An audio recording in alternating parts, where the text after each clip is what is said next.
Hello, welcome back. Another book review. It's going to be short, sweet, right to the point. It is a book that I very much love and have loved for quite a while, so I will try my best to not rant and rave. There will be no spoilers.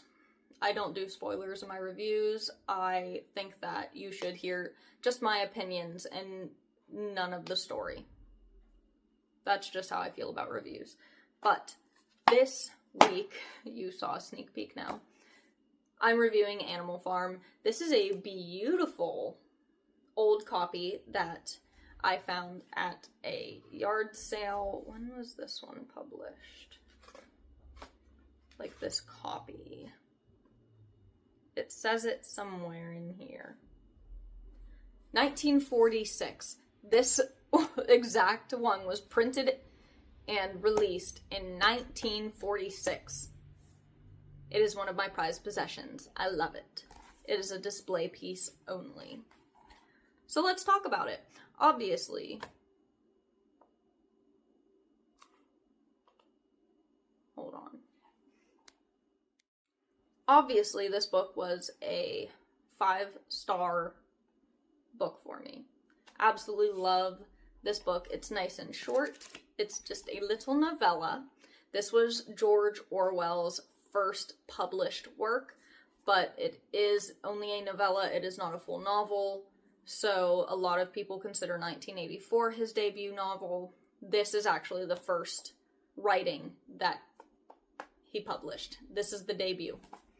So I feel like this book was the catalyst for 1984.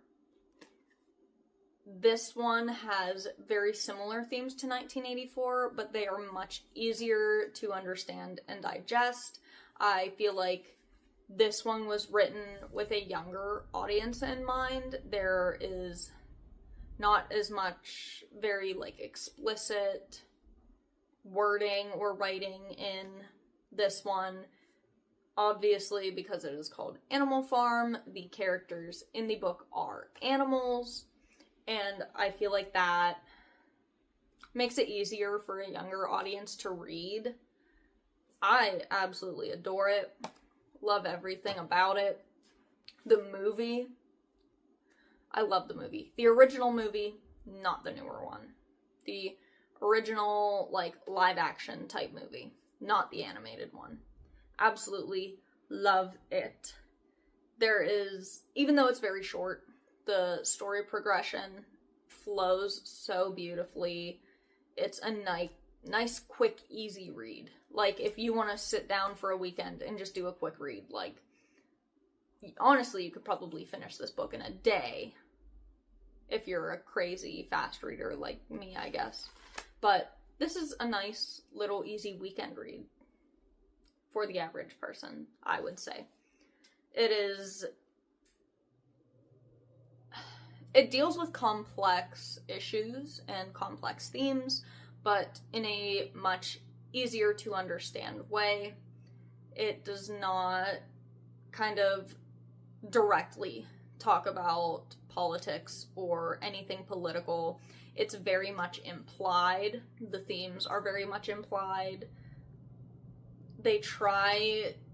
It seems like George Orwell was trying to make it as digestible as possible when he published this book. It was published around the time where there was a lot of political things happening that kind of inspired this book, and it almost felt like he wanted more people to be able to think critically about and understand this type of theme. I definitely recommend it if you're just kind of into dystopian novels, if you want just a quick read, if you're looking for something a little bit more complex and serious, read Animal Farm. The movie is also good. I would recommend reading it and then watching the movie. It's one of those rare moments where I think the movie is just as good as the book. So let me know what you think about this book in the comments. I'm always very interested to talk about books like this with others. Please don't argue, though. I don't want to deal with arguments happening on my little space here. So converse, debate, but please don't argue. I don't want to start going on different little tirades, so I will end it here. I hope that you enjoyed this quick little book review. I will see you next Friday with something new. I hope you have a lovely weekend. Goodbye. Happy reading.